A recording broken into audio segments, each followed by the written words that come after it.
GMA 2012 Total Access is sponsored by the Muskell Family Olive Company.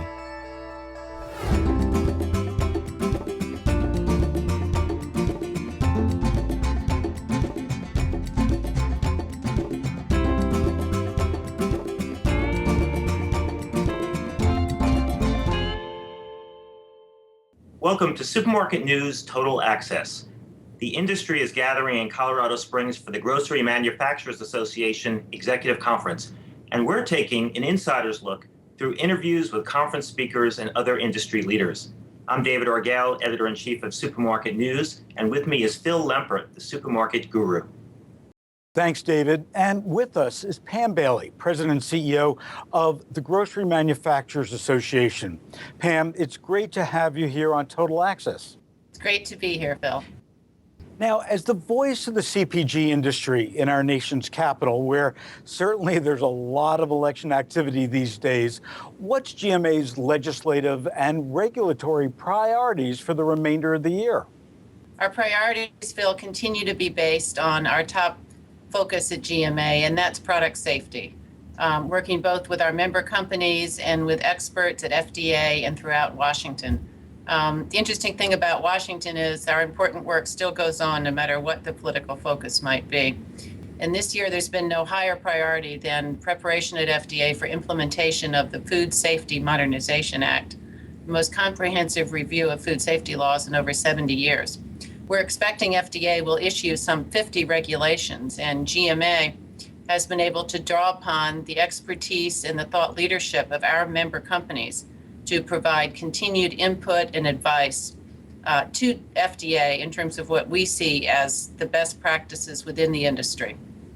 GMA also is preparing to work with our member companies on implementation of the regulations once they are issued. That's going to require a great deal of education and training throughout the industry, and we're prepared to work with our companies to do that.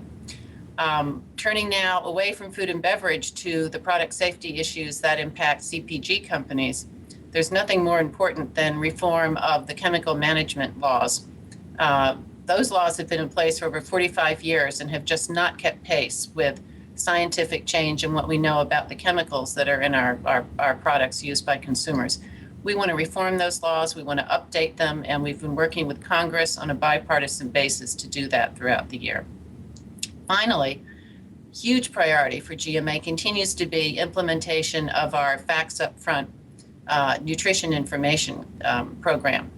We have thousands of SKUs now throughout the supermarket containing those icons, and we're looking forward to launching our consumer information program in the early part of 2013. So all of that work has been going on this year.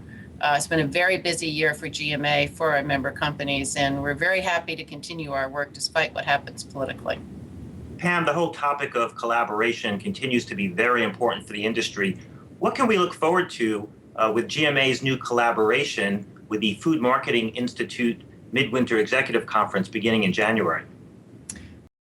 Well, you're right, David. As the economy continues to provide pressure to everybody within our sector, it's more important than ever that manufacturers and retailers work together. And we couldn't be more pleased with the platform that GMA shares with FMI to facilitate that collaboration.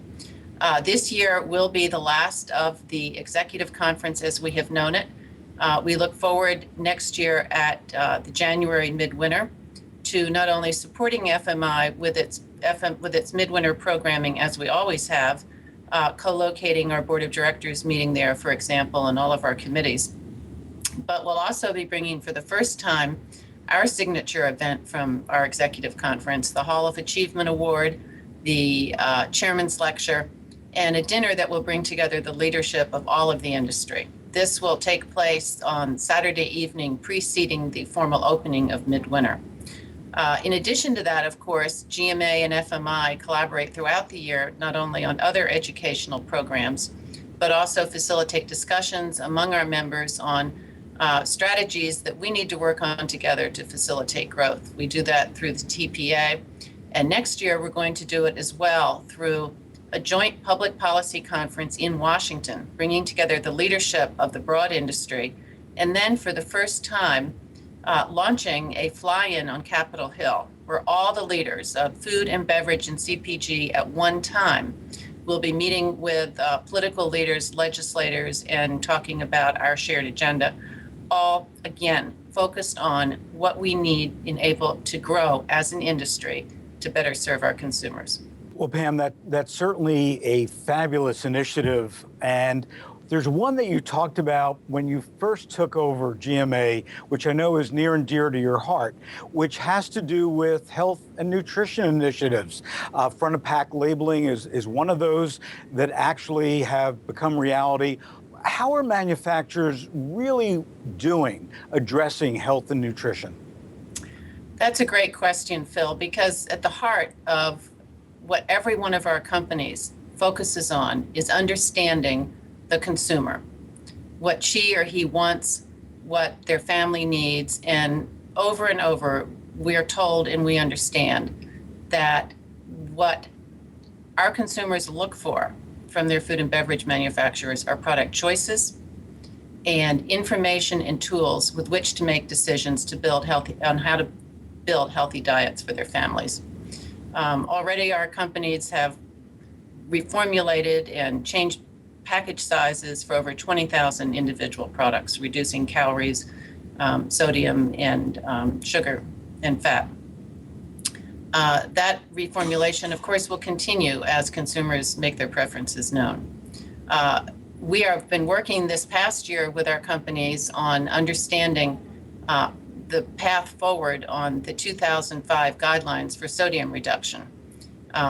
We have a number of conversations for how we can help facilitate implementation of those guidelines, learn from the innovation that's taking place at so many companies, and work with consumers as they adjust their taste and their preferences as sodium reduction continues. The Nutrition Facts Panel will also be revised at some point in the future, we know, by FDA, and there's been a great deal of discussion and commentary on how we might provide input to that process. So whether it's working with our companies on helping provide the information consumers want, whether it's working with regulators, the great thing about GMA, and again, our partnership with FMI, is that we provide the platform where we can share information and facilitate giving consumers the information they want. Pam, on a somewhat related note to that topic, are you pleased with the recent progress on sustainability efforts, including with food waste? That's the sustainability program is one that virtually got launched 2 years ago from scratch. And if I hope Supermarket News can attend the sustainability conference this fall that we co-sponsor with FMI here in Washington, that now attracts 500-600 attendees from both the retailer and manufacturing communities. And it is a great platform with which to share what we've already achieved as an industry and to learn from each other as we go forward. We have a great program now of sustainable waste management, understanding what our challenges are as a nation and what our responsibilities are as industries. We have identified food waste as being a major contributor, for example, to landfills. So understanding where that waste comes from has been a major focus over the past year. And now we move into developing recommendations and strategies for how we can work with consumers and with municipalities to reduce the food waste that goes into landfills. We also continue to work with our companies on packaging reduction. We've already made tremendous strides, reducing over 1.5 billion pounds of waste over the last several years, and we're on target as an industry to further reduce another 2.5 billion pounds by 2020. So this is an issue we only began 2 years ago. We are seeking to understand more and more, and it's one where we have cross-industry collaboration, not just with retailers now, but also with the Restaurant Association. And it's just a great example of how when folks come together and analyze challenges, we can actually get ahead of the challenge. And I think sustainability is one of those issues where our industry really is providing nationwide leadership.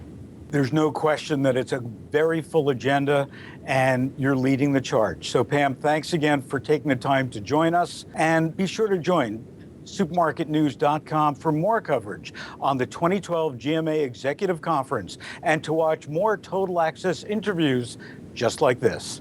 All you've got to do is visit the link on your screen. Thanks for watching. The 2012 GMA Executive Conference, Connecting Today to Grow Tomorrow, is sponsored by Musco Family Olive Company.